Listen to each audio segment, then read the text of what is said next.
जैसा कि मैंने आपसे कहा था कि बायोलॉजी की क्लास भी आपके अपने इसी YouTube channel English by Suryavanshi पर बायोलॉजी प्रोवाइड कराई जाएगी with notes, with notes PDF, with notes PDF, यानी कि आपको क्लासेस के साथ ही साथ क्या मिलेगा, नोट्स भी मिलेंगे, यानी कि नोट्स भी प्रोवाइड कराए जाएंगे। उसका प्रोसेस आपको उसी टाइम बता दिया जाएगा।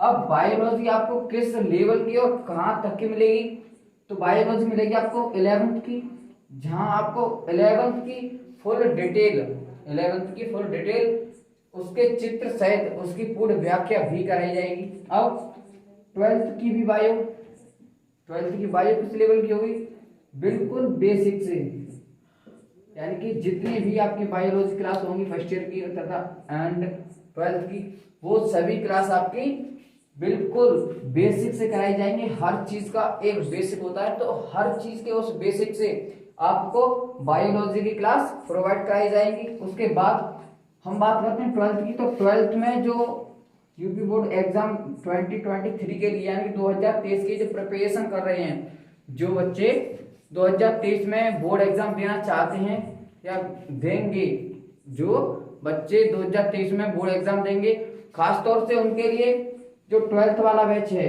यानी कि जो 12th वाला बैच है वो बहुत ही बेसिक से कराया जाएगा और उसके नोट्स भी प्रोवाइड कराए जाएंगे। क्या नोट्स भी, नोट्स पीडीएफ भी प्रोवाइड कराई जाएंगी। उस और साथ ही साथ उसके अनसॉल्व्ड पेपर, यानी कि 12th के अनसॉल्व्ड पेपर,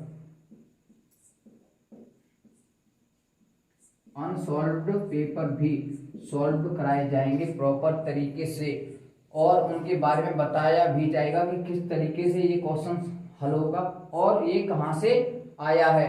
यानी कि जो आपका क्या है अनसॉल्व्ड पेपर हैं, जितने भी अनसॉल्व्ड लास्ट ईयर के, उससे लास्ट ईयर के जितने भी आपके अनसॉल्व्ड पेपर होंगे वो डिटेल से कराए जाएंगे और नोट्स पीडीएफ भी प्रोवाइड कराई जाएंगी। अगर आपको कोई प्रॉब्लम होती है तो आप उन नोट्स के जरिए लर्न कर सकें या फिर उन्हें देख सकें। अब बात करते हैं कि बायोलॉजी की क्लास हमें बेसिक से कैसे मिलेंगी, तो चलिए आज इसी को लेकर यानी कि बायोलॉजी की क्लास को ही लेकर चलते हैं आपके बिल्कुल बेसिक से। तो सबसे पहले हमको क्या देखना है, बायोलॉजी का सबसे बेसिक भाग देखना है कि बायोलॉजी कहाँ से आई है और कहाँ से इसकी उत्पत्ति हुई है तथा इसकी उत्पत्ति किसने की है। तो सबसे पहले देखते हैं हम क्या, अपनी बायोलॉजी की फर्स्ट क्लास। तो चलिए देखते हैं बायोलॉजी की फर्स्ट क्लास।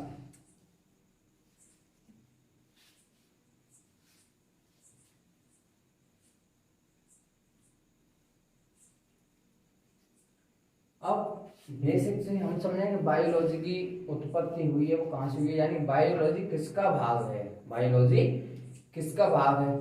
तो मैं आपको बताना चाहूंगा कि सबसे जो आपकी मेन इंपोर्टेंट होती है वो क्या होती है, साइंस। साइंस यानी कि विज्ञान। आपका जो फर्स्ट पार्ट होता है वो क्या होता है, विज्ञान। क्या होता है, विज्ञान यानी कि साइंस। फर्स्ट पार्ट यही होता है, यानी कि विज्ञान जो आपकी प्राथमिक विज्ञान होती है, जो आपकी फर्स्ट विज्ञान होती है वो क्या होती है, साइंस यानी कि नॉर्मल विज्ञान होती है। अब हम बात करते हैं कि ये कितने भागों में विभाजित है, जो हमारी साइंस है, साइंस कितने भागों में विभाजित है। तो सबसे पहले हम देखते हैं कि साइंस को 3 पार्ट में डिवाइड किया गया है।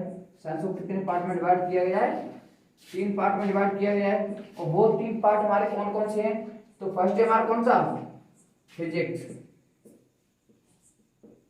फर्स्ट पार्ट हमारा कौन सा है, फिजिक्स, जिसे हम क्या बोलते हैं, भौतिक विज्ञान। क्या हम बोलते हैं, भौतिक विज्ञान। अब हमारा सेकंड पार्ट वो होता है, वो कौन सा होता है, तो वो होता है हमारी केमिस्ट्री। केमिस्ट्री को हम हिंदी में क्या बोलते हैं, रसायन विज्ञान। रसायन विज्ञान। अब जो लास्ट पार्ट है, यानी कि जो साइंस का जो लास्ट पार्ट है जिसे हम पढ़ेंगे वो होता है इसका साइंस का कौन सा पार्ट होता है? बायोलॉजी। क्या होता है? बायोलॉजी, जिसे हम बोलते हैं क्या? जीव विज्ञान, जिसको हमें यहाँ पर पढ़ना है वो हमारा कौन क्या है? बायोलॉजी, यानी कि जीव विज्ञान है, जिसे हम आपके इसी YouTube channel English by Suryavanshi पर फुल डिटेल के साथ, फुल कंप्लीट कोर्स के साथ प्रोवाइड कराएंगे। तो यहाँ तक तो था कि नॉर्मल बेसिक है कि साइंस होती है, यानी कि आपकी केवल एक ही साइंस होती है, नॉर्मल होती है। साइंस के कितने पार्ट होते हैं? थर्ड, यानी कि फर्स्ट होता है कौन से? फिजिक्स, जिसे हम बोलते हैं क्या? भौतिक विज्ञान। सेकंड कौन सा होता है आपका? केमिस्ट्री, यानी कि रसायन विज्ञान। क्या होता है? रसायन विज्ञान। और थर्ड आपकी कौन सी होती है? बायोलॉजी, जिसे हम बोलते हैं जीव विज्ञान। और यहाँ पर हम आपकी किसकी पढ़ाई करेंगे? जीव विज्ञान की। किसकी? जीव विज्ञान की। तो चलिए देखते हैं जीव विज्ञान के बारे में, बिल्कुल बेसिक से और एडवांस लेवल की ओर के किस लेवल तक हम पढ़ सकते हैं इसे।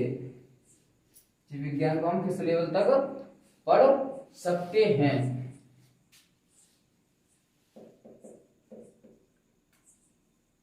बायोलॉजी। क्या? बायोलॉजी। बायोलॉजी अभी मैंने आपको बताया कि साइंस का थर्ड पार्ट होती है। साइंस का बायोलॉजी थर्ड पार्ट होती है। बायोलॉजी में क्या होता है? अभी जीव विज्ञान। अब ये जीव विज्ञान जो होती है आपकी, जो बायोलॉजी होती है, वो भी कितने पार्ट में डिवाइड होती है? यहाँ पर आगे 3 पार्ट में। कौन कौन से पार्ट होते हैं वो? यानी कि नॉर्मल बात है कि देयर आर 3 पार्ट्स ऑफ किसके? बायोलॉजी के, यानी कि 3 पार्ट्स ऑफ बायोलॉजी। यानी कि बायोलॉजी को 3 प्रकार में बांटा गया है, या फिर जो बायोलॉजी होती है हमारी वो 3 प्रकार की होती है। अब बायोलॉजी 3 प्रकार की होती कौन कौन सी है? तो सबसे फर्स्ट आपकी कौन सी होती है? बायोलॉजी ही होती है। सबसे फर्स्ट हम क्या बोलते हैं? जो बायोलॉजी का जो फर्स्ट पार्ट होता है वो होता है बायोलॉजी, यानी कि जीव विज्ञान। जीव विज्ञान। और सेकंड जो आपका पार्ट होता है, सेकंड पार्ट होता है वो कौन सा होता है? जूलॉजी। जूलॉजी। जूलॉजी मीन्स क्या होता है? जूलॉजी मीन्स क्या होता है? तो जूलॉजी मीन्स होता है आपका जंतु विज्ञान। क्या होगी आपकी? जंतु विज्ञान। जूलॉजी को हम क्या बोलते हैं? जंतु विज्ञान। अब हमारा थर्ड पार्ट है वो क्या है? वो होता है हमारा बॉटनी। क्या होता है? बॉटनी, जिसे हम क्या बोलते हैं आपकी? वनस्पति विज्ञान।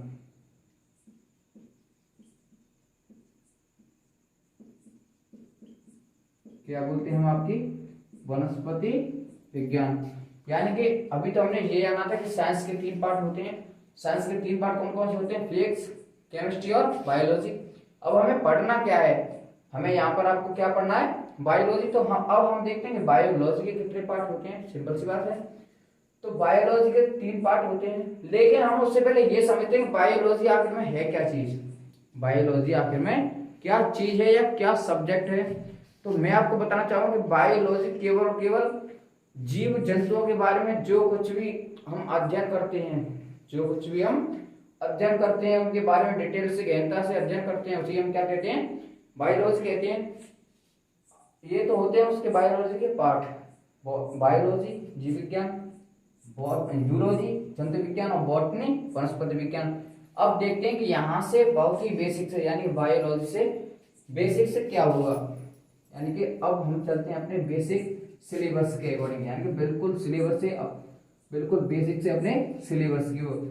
तो यहाँ पर आपको दिख रहा है कि बायोलॉजी हम बोल भी रहे हैं, तो ये बायो है, ये अलग है, और जो लॉजी है वो भी अलग है।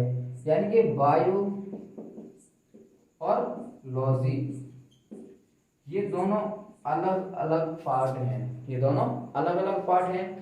इस बायो का मीन्स होता है जीव, यानी कि इस ये जो बायो है, ये जो आपकी सिंपल है, यानी 3 अक्षरों की जो मीनिंग है बायो, इसका मीन्स क्या होता है? जीव। अब जो लॉजी है, यानी कि लॉजी है, वो क्या होता है? तो वो होते हैं केवल अध्ययन। इसे हम क्या बोलते हैं? अध्ययन। यानी कि जीव को हम क्या बोलते हैं? नॉर्मल जीव को हम क्या बोलते हैं? ह्यूमन बोलते हैं, या फिर कुछ भी छोड़िए, आप बायो भी बोल दीजिए, बायो चलेगी, यानी कि बायो। ठीक है, अध्ययन से मतलब होता है टू स्टडी, यानी कि बायोलॉजी का गहनता से ही अध्ययन करना क्या कहलाता है? हमारा बायोलॉजी कहलाता है। बायोलॉजी क्या कहलाता है? जीवों का गहनता से अध्ययन, यानी जीवों के बारे में एक एक चीज की डिटेल से जानकारी देना तथा उसके बारे में गहनता से अध्ययन करना ही हमारा क्या कहलाता है? जीव विज्ञान, यानी कि बायोलॉजी कहलाता है। अब मैंने जैसा कि अभी आपको बताया कि बायोलॉजी, जूलॉजी तथा कौन सी थी लास्ट में हमारी? बॉटनी। जो इन सब के जनक होते हैं वो कौन कौन होते हैं? यानी कि जूलॉजी, वो बायोलॉजी, जूलॉजी और बॉटनी, इनके जो जनक होते हैं वो कौन कौन से होते हैं?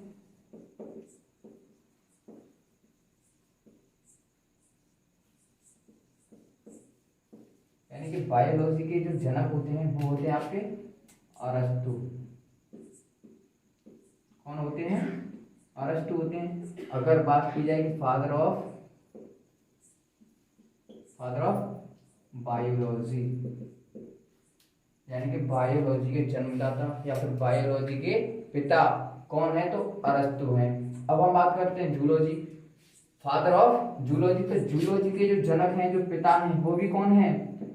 अरस्तु ही हैं। कौन है? अरस्तु ही हैं। लेकिन अब हम बात करें बॉटनी की, किसकी बात करें? बॉटनी की, यानी कि father of botany, father of botany. तो ये जो बॉटनी शब्द है ये अलग होता है तथा इसके जो फादर हैं वो भी अलग ही हैं। इसके फादर हैं थायोफ्रेस्टस। कौन है? थायोफ्रेस्टस। थायोफ्रेस्टस यानी कि फादर ऑफ बॉटनी के जो फादर हैं वो कौन है? आपके थायोफ्रेस्टस हैं। अब ये तो हो गए हमारे किसके? इनके जन्मदाता, यानी कि जो विज्ञान है हमारी, इनके विज्ञान का जो इन्होंने जो फादर हैं सभी विज्ञान के, ये कौन है? बायो के अरस्तु हैं, जूलॉजी के कौन है? अरस्तु हैं, बॉटनी के थायोफ्रेस्टस हैं। अब हम बायोलॉजी, जूलॉजी तथा बॉटनी के बारे में अलग से गहनता से अध्ययन करते हैं। तो हमारा फर्स्ट पार्ट कौन सा है आपका? बायोलॉजी। तो चलिए आज देखते हैं हम अपनी बायोलॉजी के बारे में। बायोलॉजी आखिर में होती क्या है? बायोलॉजी होती क्या है?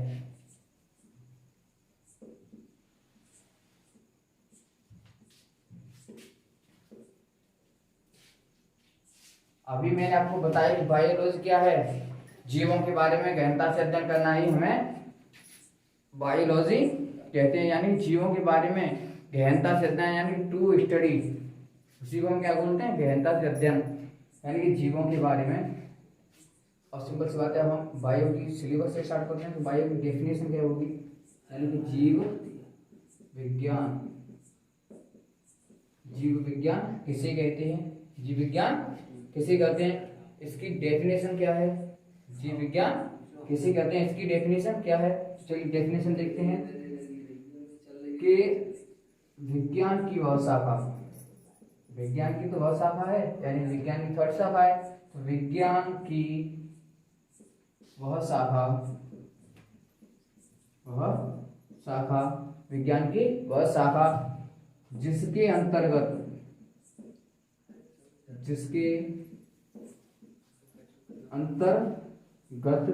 जिसके नीचे, यानी कि अंडर, जिसके अंतर्गत जीवों का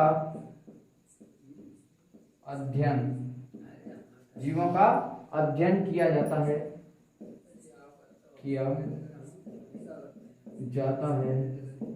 उसे हम क्या बोलते हैं? उसे क्या बोलते हैं? बायोलॉजी या फिर जीव विज्ञान।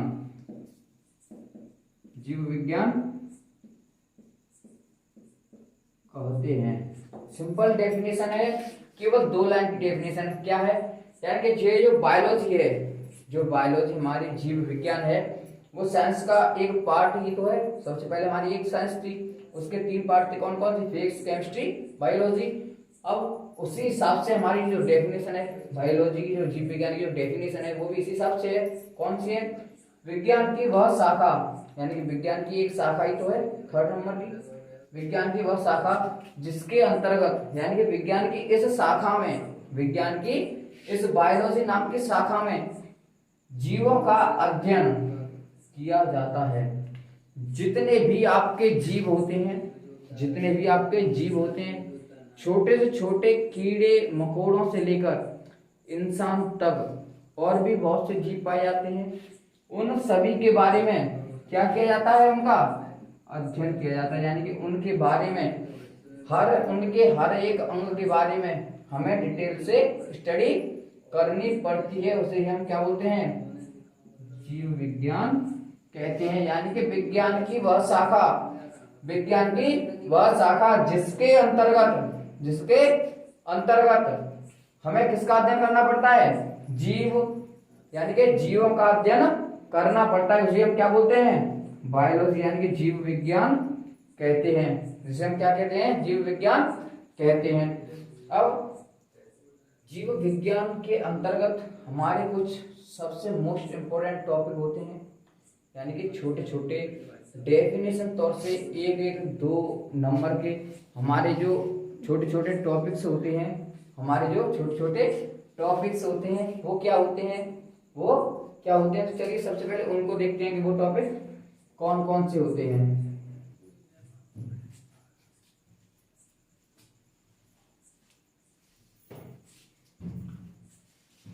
सबसे पहले देखते हैं कि ये जो हमारे कौन कौन से छोटे छोटे जो हमारे टॉपिक होते हैं वो कौन कौन से होते हैं। तो सबसे पहले हम देखते हैं एक कौन सा है हमारा? सजीव। क्या हमने लिया? सबसे पहले सजीव। अब यहाँ पर सोचने की बात है कि सबसे पहले मैंने सजीव ही क्यों लिया। यहाँ पर ये आपके लिए सोचने की बात है कि यहाँ पर जो मैंने फर्स्ट हेडिंग ली, यानी कि बायोलॉजी फर्स्ट हेडिंग ली, वो मैंने सजीव ही क्यों ली?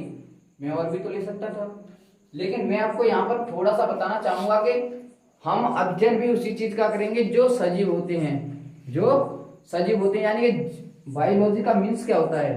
बायोलॉजी का मीन्स क्या होता है? यानी कि जीवों का अध्ययन किया जाता है, जिसे हम क्या बोलते हैं? बायोलॉजी कहते हैं। तो सिंपल सी बात है, जीव वही होता है जो सजीव होता है। इसलिए मैंने फर्स्ट आपका जो टॉपिक है वो क्या लिया है? सजीव। क्या लिया है आपका? सजीव लिया है। अब देखते हैं कि सजीव होता क्या है। सजीव होता क्या है? तो सजीव देखते हैं कि सजीव होते हैं वे सभी जीव, यानी कि सजीव वे होते हैं वे सभी जीव जो श्वसन की क्रिया, वे सभी जीव जो श्वसन की क्रिया, कॉमा यहां से छोड़िए, वे सभी जीव श्वसन की क्रिया करते हैं, वे सभी जीव जो श्वसन की क्रिया करते हैं तथा उनके शरीर में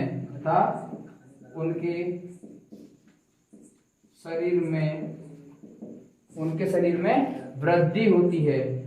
उनके शरीर में क्या होती है? वृद्धि होती है, कॉमा वे एक स्थान से दूसरे स्थान पर गमन कर सकते हैं। यानी कि वे एक स्थान से दूसरे स्थान पर क्या कर सकते हैं? गमन कर सकते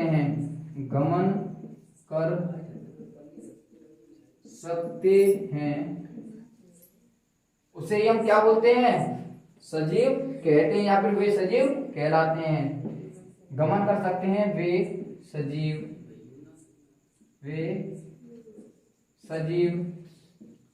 कहलाते हैं। अब इसे समझते हैं कि सजीव आखिर में होता क्या है। यानी कि हमने भी लिखा कि सजीव इतना तो मैंने बता दिया कि बायोलॉजी की फर्स्ट हेडिंग है वो क्या है आपका, सजीव है। अब सजीव को हम देखते हैं कि सजीव होता क्या है। तो सबसे पहले देखिए कि वे सभी जीव, यानी कि वे सभी जीव जो श्वसन की क्रिया करते हैं। सिंपल सी बात है, अगर सजीव होगा तो श्वसन की क्रिया 100% ट्रूली करेगा। यानी कि जो कोई भी व्यक्ति यानी कि जीव होगा वो क्या करेगा, आपकी श्वसन की क्रिया करेगा। यानी कि श्वसन की क्रिया होती है जिसमें, यानी श्वसन की क्रिया करते हैं। नंबर सेकंड का उसमें कौन सा लक्षण होता है, उनके शरीर में वृद्धि होती है। उनके शरीर में वृद्धि होती है।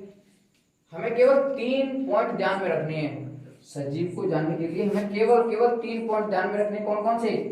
फर्स्ट है उनके, यानी कि वे श्वसन की क्रिया करते हैं, ये सबसे मोस्ट इंपॉर्टेंट है, वे श्वसन की क्रिया करते हैं। सेकंड कौन सी आपकी, उनके शरीर में वृद्धि होती है। अगर सजीव होगा तो भोजन ग्रहण करेगा, प्रोटीन ग्रहण करेगा, कार्बोहाइड्रेट्स ग्रहण करेगा, उन सबसे उनके शरीर में क्या होगी, वृद्धि होगी।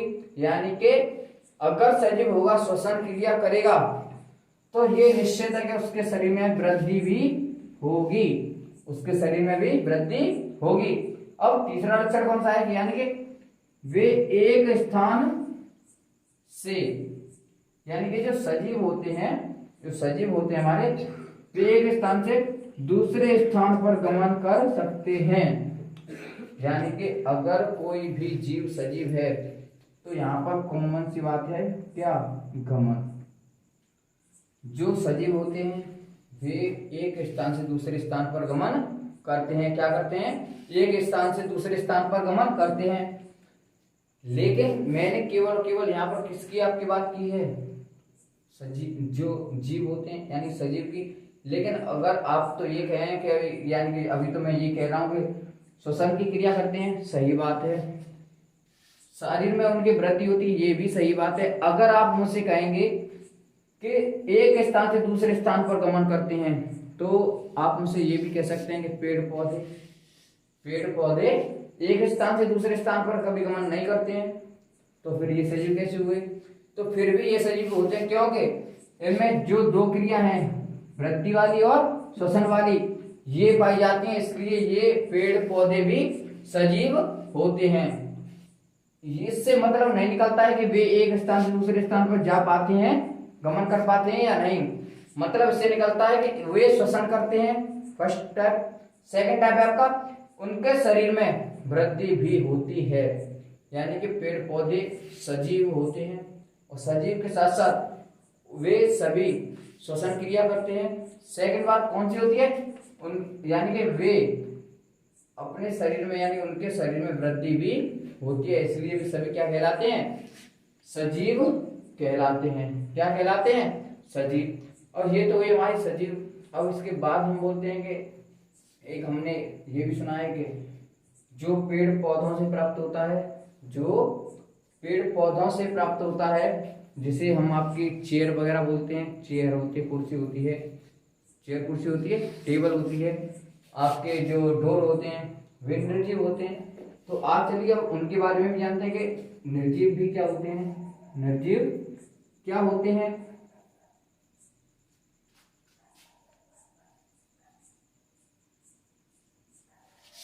निर्जीव होते क्या हैं, तो चलिए देखते हैं क्या निर्जीव।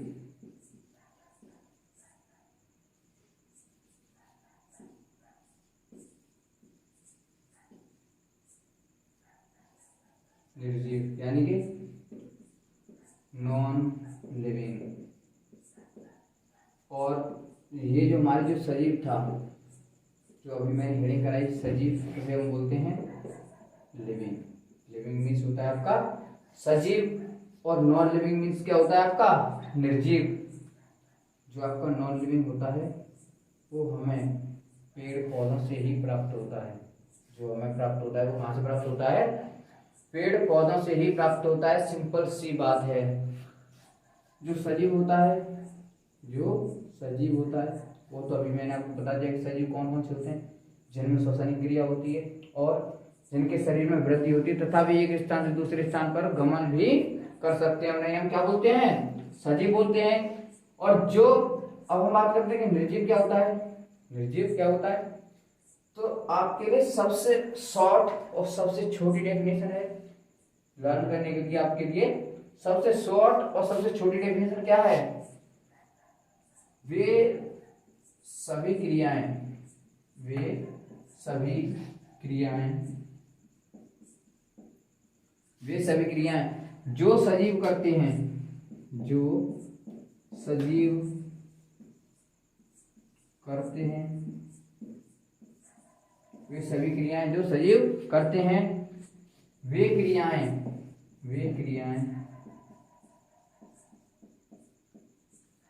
निर्जीव में नहीं पाई जाती हैं। वे क्रियाएं निर्जीव में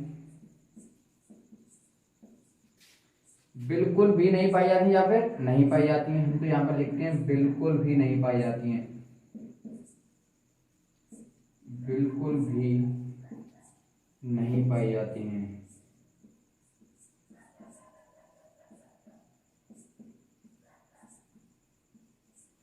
अब ऐसा मैंने क्यों लिखा है, यानी कि सिंपल सी बात है। यहाँ पर थोड़ा सा समझते हैं कि मैंने अभी आपसे कहा था कि जो सजीव होते हैं तो मेन चीज 3 होती हैं। सजीव यानी कि श्वसन करते हैं, सेकंड आपका क्या था, वे उनके शरीर में वृद्धि होती है, तथा नंबर 3 कौन सा था कि वे एक स्थान से दूसरे स्थान पर गमन करते हैं।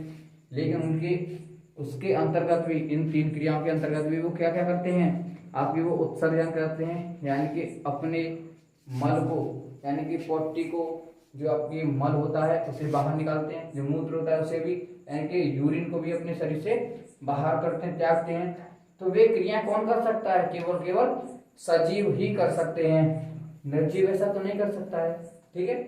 और इसके साथ ही साथ हम इसे समझते हैं कि निर्जीव, मैंने इसमें लिखा है कि वे सभी क्रियाएं, वे सभी क्रियाएं जो सजीव करते हैं, जो क्रियाएं सजीव करता है, यानी कि जितनी भी क्रियाएं होंगी, वे सभी क्रियाएं जो सजीव करता है।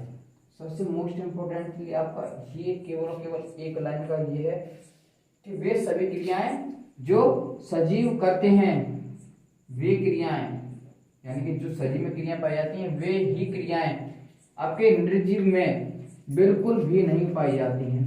यानी कि वे सभी क्रियाएं जो सजीव करता है, वे सभी क्रियाएं जो सजीव करता है, वे क्रियाएं निर्जीव में बिल्कुल भी नहीं पाई जाती हैं। वे सभी क्रियाएं निर्जीव में बिल्कुल भी नहीं पाई जाती हैं। इसीलिए हम इन्हें क्या कहते हैं? नॉन लिविंग, यानी कि निर्जीव कहते हैं। वे सभी क्रियाएं जो सजीव में पाई जाती हैं, वे निर्जीव में बिल्कुल भी नहीं पाई जाती हैं। फॉर एग्जाम्पल के लिए मैं आपको दे दूं, यहां पर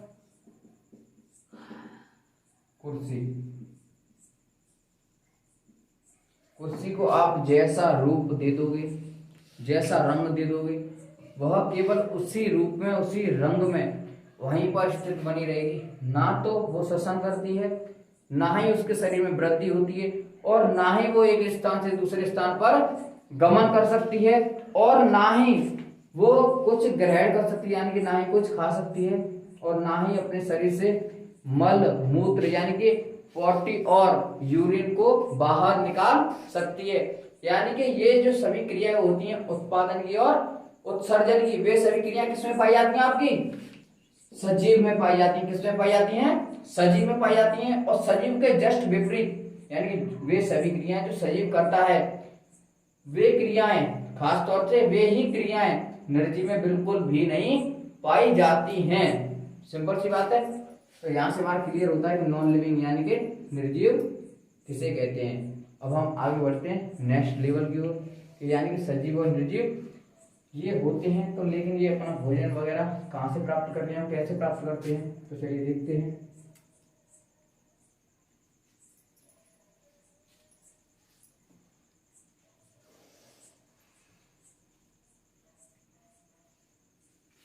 चलिए देखते हैं क्या।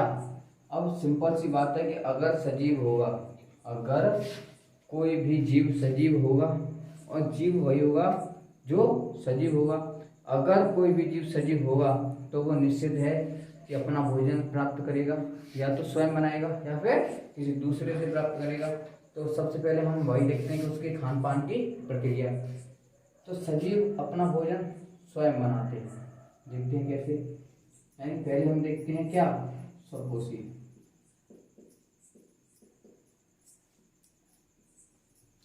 सपोसी सबसे पहले हमारी हेडिंग होती है सपोसी। सपोसी होता क्या है, सपोसी क्या होता है, या फिर ये क्या होते हैं सपोसी। तो सपोसी देखते हैं क्या होते हैं। जो जीव अपना भोजन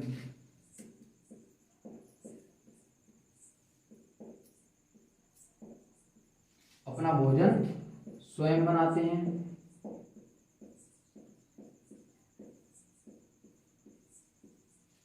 जो जीव अपना भोजन स्वयं बनाते हैं क्या कहलाते हैं, सपोसी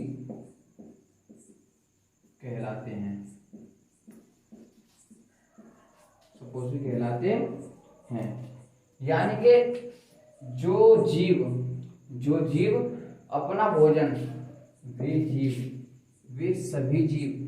जीव या फिर वे सभी जीव जो अपना भोजन स्वयं बनाते हैं।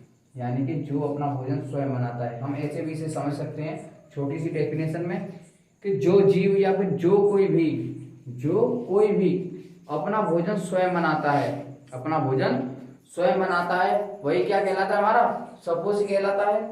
अब सपोसी होते क्या है, यानी कि कौन कौन सपोसी होते हैं, कौन कौन और अलग होते हैं। तो सपोसी के लिए सबसे जो आपके मोस्ट इम्पोर्टेंट होता है वो होता है केवल पेड़ पौधे। क्या होते हैं, पेड़ पौधे। केवल और केवल पेड़ पौधे ही अपना भोजन स्वयं बनाते हैं, और जितने भी जीव होते हैं वे अपना भोजन एक दूसरे से प्राप्त करते हैं।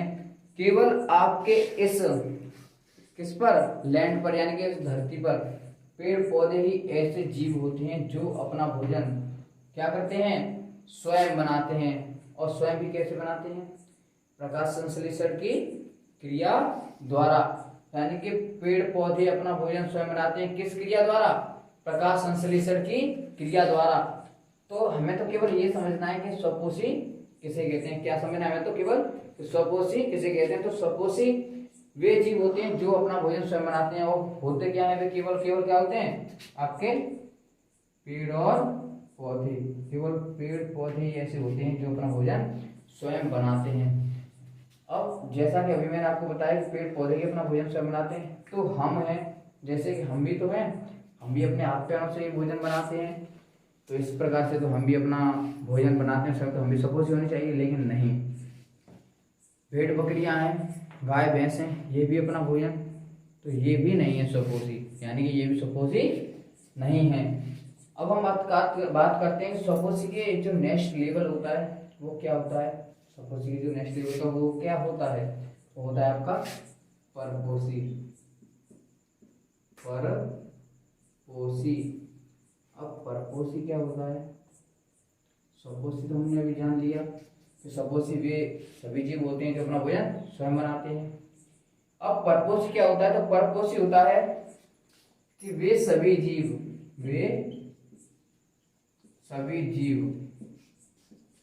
जो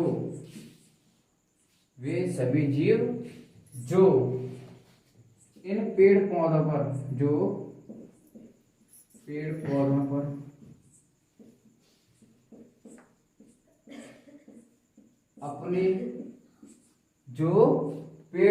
पर अपने भोजन के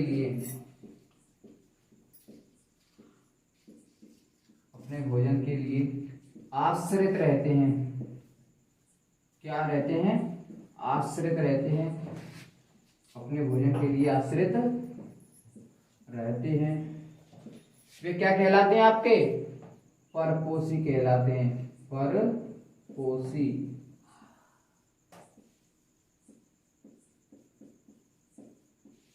परपोषी कहलाते हैं। अब मैं आपको ये तो बताना भूल ही गया कि स्वपोषी और परपोषी का मीन्स क्या होता है, यानी कि स्व और पर। हमें सबसे पहले ये जानना है परपोषी का। पोषी का मतलब तो हम जानते हैं, पोषी का मतलब तो हम जानते हैं कि नॉर्मल में क्या होता है, जीव होता है। पोषी का मतलब नॉर्मल में क्या होता है, जीव होता है। लेकिन हम ये तो जानना भूल ही गए कि स्व और पर क्या होता है, यानी स्व पोषी और पर पोषी ये होता क्या है। तो सबसे पहले समझते हैं क्या स्वपोषी। तो स्व मीन्स होता है खुद का, यानी कि खुद का बनाया हुआ, और परपोषी वह होता है जो दूसरे का छेड़ते हैं, जो दूसरे से खुद का भोजन प्राप्त करते हैं, वो सभी क्या कहलाते हैं, परपोषी कहलाते हैं। क्या कहलाते हैं आपके, परपोषी कहलाते हैं। तो यहाँ पर परपोषी अभिमान होता है, पर मीन्स दूसरों का, जो दूसरे हमें दान में देते हैं या फिर दूसरों से हम प्राप्त करते हैं, वही हमारा क्या होता है, पर पोषी। यानी कि जो जीव दूसरे से, यानी कि जो जीव दूसरों से, और दूसरे कौन होते हैं, वो पेड़ पौधे। जो जीव पेड़ पौधों से अपना भोजन प्राप्त करते हैं वे सभी क्या कहलाते हैं, क्या कहलाते हैं, परपोषी कहलाते हैं। फॉर एग्जाम्पल में होते कौन कौन से हैं, तो सबसे पहले आप ही आते हैं, यानी कौन, मनुष्य। कौन आता है सबसे पहले, मनुष्य। कौन, उसके बाद कौन आता है, जानवर। जानवर में कौन कौन आता है आपका, जानवर भी पूरे नहीं आते हैं। जानवर में भी कौन पूरे नहीं आते हैं, कि जो पेड़ पौधों पर निर्भर होता है, जो पेड़ पौधों पर जो निर्भर होते हैं वो कौन कौन से होते हैं आपके, कौन कौन से होते हैं आपके, गाय, भैंस, बकरी, ईटिक होती हैं, और भी जो और भी होते हैं, यानी कि जो परपोषी होते हैं। यानी कि ये समझ लीजिए कि इनको छोड़कर, यानी कि पेड़ पौधों को छोड़कर जितने भी जीव पाए जाते हैं वे सभी कौन होते हैं, परपोषी होते हैं। यानी कि मनुष्य, यहां से समझते हैं मनुष्य अपना भोजन पेड़ पौधों से ही प्राप्त करता है। जैसे फल पेड़ से ही प्राप्त होते हैं, अनाज गेहूं हमें फसल से प्राप्त होती है, और जो कुछ भी हम प्राप्त करते हैं वो कहाँ से प्राप्त करते हैं, अपनी प्रकृति से, यानी कि नेचर से प्राप्त करते हैं। हम स्वयं तो नहीं बनाते हैं, तो इसलिए हम भी परपोषी हुए। अब जानवर, गाय भैंस बकरी, जितने भी जो आपके पालतू जानवर होते हैं वो सभी किस पर निर्भर करते हैं, पेड़ पौधों पर निर्भर करते हैं। यानी कि गाय है, दूध तभी देगी जब वो पेड़ पौधों से अपना भोजन प्राप्त करेगी। यानी कि जब आप खेत से चारा लाते हो, अपने गाय भैंसों को खिलाते हो, उसके बाद वो दूध वगैरह देती हैं। तो सिंपल सी बात है, वो भी किस पर निर्भर है, पेड़ पौधों पर। लेकिन अब बात करें हम शेर चीते पर, ये तो भाई पेड़ पौधों पर निर्भर नहीं है, ये तो पेड़ पौधों पर निर्भर नहीं है, ये किस पर निर्भर है, तो ये भी निर्भर है किस पर, गाय भैंस बकरी, यानी कि और जानवरों पर। सिंपल बात, निर्भर हैं, लेकिन वे पेड़ पौधों पर निर्भर नहीं है, वे पेड़ पौधों पर निर्भर नहीं है, लेकिन फिर भी वे निर्भर किसी और जानवर पर भी हैं। तो सिंपल सी बात है कि जो पेड़ पौधे होते हैं वही हमारे केवल स्वपोषी होते हैं। पेड़ पौधों को छोड़कर जितने भी जीव पाए जाते हैं वे सभी क्या होते हैं, आपके परपोषी होते हैं। क्या होते हैं, आपके परपोषी होते हैं। यानी कि एक जीव दूसरे जीव का भक्षण करता है, वही क्या कहलाता है, परपोषी कहलाता है। शेर हमेशा अपने से बड़ा हो या छोटा हो दूसरे जानवर का भक्षण करता है, यानी कि वो भी अपने भोजन के लिए दूसरे जानवर पर आश्रित है, तो वो भी क्या है, परपोषी जीव है। चीता है, वो भी अपने भोजन के लिए दूसरों पर आश्रित करता है, वो भी क्या है, परपोषी जीव है। हम हैं मनुष्य, जितने भी मनुष्य हैं वो भी सभी अपने भोजन के लिए प्रकृति पर निर्भर हैं। प्रकृति जैसे सेब, जब आप सेब का सेवन करते हो तो सेब हमें कहाँ से प्राप्त होते हैं, सेब हमें नेचर से यानी कि पेड़ से प्राप्त होते हैं, तो हम भी कहाँ पर निर्भर हैं, पेड़ पौधों पर ही निर्भर हैं, इसलिए हम भी किस में आते हैं, परपोषी में आते हैं। ये तो हुआ हमारा बेसिक पार्ट यानी कि बायोलॉजी का बेसिक पार्ट। यहाँ से आज से आपकी बायो शुरू है। अब हम बात करते हैं कल से नेक्स्ट से, यानी कि कल से आपका चैप्टर वाइज, यानी कि कल से आपका चैप्टर वाइज सिलेबस स्टार्ट होगा।